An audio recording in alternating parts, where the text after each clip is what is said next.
बलि अपना संकल्प पूरा करता है, सुतल लोक का राजा बनाया जाता है। इस प्रकार वामन बलि की सुंदर कथा को सुखदेव जी ने सुनाया।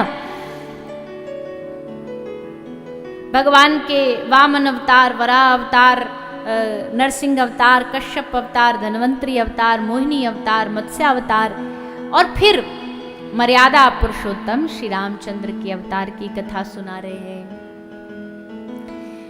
प्रभु श्री रामचंद्र के प्रागट्य की कथा सुना रहे, कैसे राम जी इस धरातल पर आए।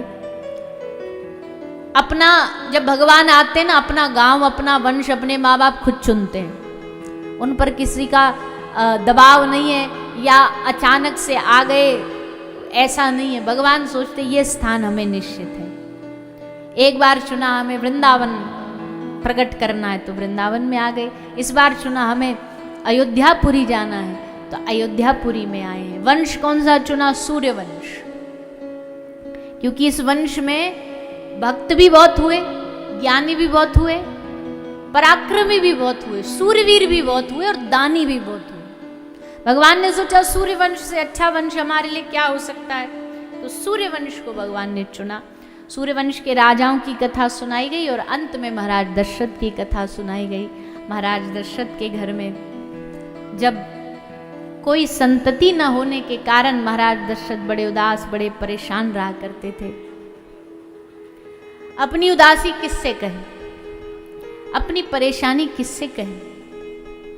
बोले भैया देखो, संसार में विपत्ति आए, दुख आए, कष्ट आए, पीड़ा आए तो संसार वालों को मत समझाना, उनको मत सुनाना अपनी कहानी। क्यों?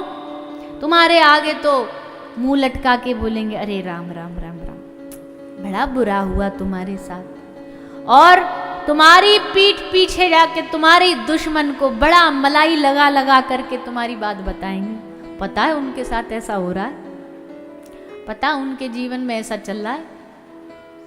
2 की 10 बात लगा के आगे पहुंचाएंगे। कोई यहां किसी की पीड़ा समझने वाला नहीं, मजे लेने वाले, आनंद लेने वाले। इसलिए अगर पीड़ा सुनानी है तो किसको सुनानी है? बोलिए ना, किसको सुनाओगे?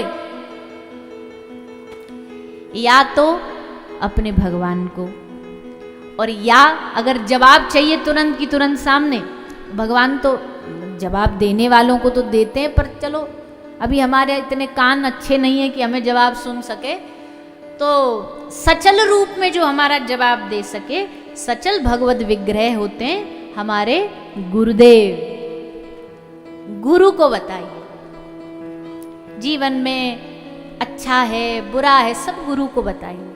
गुरु गृह गयो तुरत महिपाला, चरण लागी करी विनय विशाला, निज सुख दुख सब गुरु ये सुनायो। इस चौपाई में ये लाइन भी बड़ी महत्वपूर्ण है। ये नहीं है कि दुख ही दुख सुनाओ गुरु जी को बस, जब सुख है तब भी बताओ, अच्छा है तब भी बताओ, बुरा है तब भी बताओ, तुम में बहुत गुण है वो भी बताओ, तो अगर दुर्गुण है तो वो भी बताओ। दुर्गुण छुपा छुपा के अगर गुरु जी के सामने बड़े भगत बनोगे तो गुरु जी भी एकदम पहुंचे हुए होते, तुरंत पहचान लेते, अच्छा बड़ा भगत बन रहा है, हमें पता तू कितना बड़ा भगत है, कितने पानी में। तो निज सुख दुख, अच्छा हो तो गुरु को बताओ, बुरा हो तो गुरु को बताओ। अपने जीवन की हर परिस्थिति को गुरु को बताना चाहिए। भजन हो रहा है तो बताओ, भजन नहीं हो रहा तो बताओ। बाकी सब दुनिया की झंझट में नहीं पड़ना, बाकी तो सब मौज लेने वाले हैं, आनंद लेने वाले हैं लोग। पर गुरु केवल सुनेगा नहीं, गुरु केवल सुनेगा नहीं, गुरु समस्या का समाधान देगा। उसी को तो समस्या बताई जाती है ना, जो समाधान दे सके। समाधान गुरु ही दे सकता है, गुरु के पास सारे समाधान होते हैं। इसलिए हे गुरुदेव, अपने जीवन की हर परिस्थिति को दशरथ जी ने गुरु के सामने रखा। क्या करें महाराज, वंश को बढ़ाए कौन? 3 रानियां हैं, तीनों को संतान नहीं है।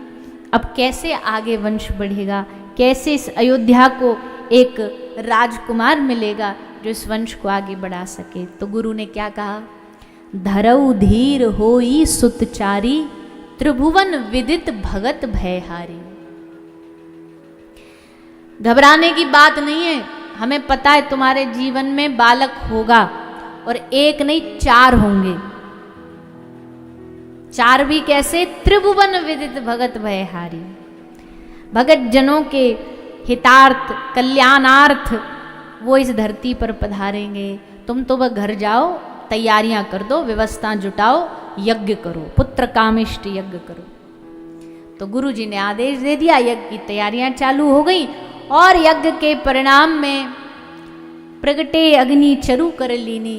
अग्नि भगवान ने प्रसाद दिया, कहा तीनों मैयाओं को आप पा लेना, कृपा होगी। तीनों मैयाओं ने प्रसाद पाया, गर्भवती हो गई, और भगवान इस धरा पर आने की पूरी योजना बना लेते हैं।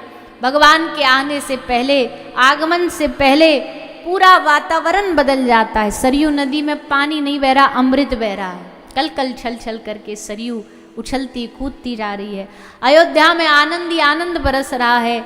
जहाँ देखो चारों ओर सुंदर माहौल बना हुआ है। सबको बड़ी खुशी है कि प्रभु पधारने वाले हैं, राजकुमार आने वाले हैं।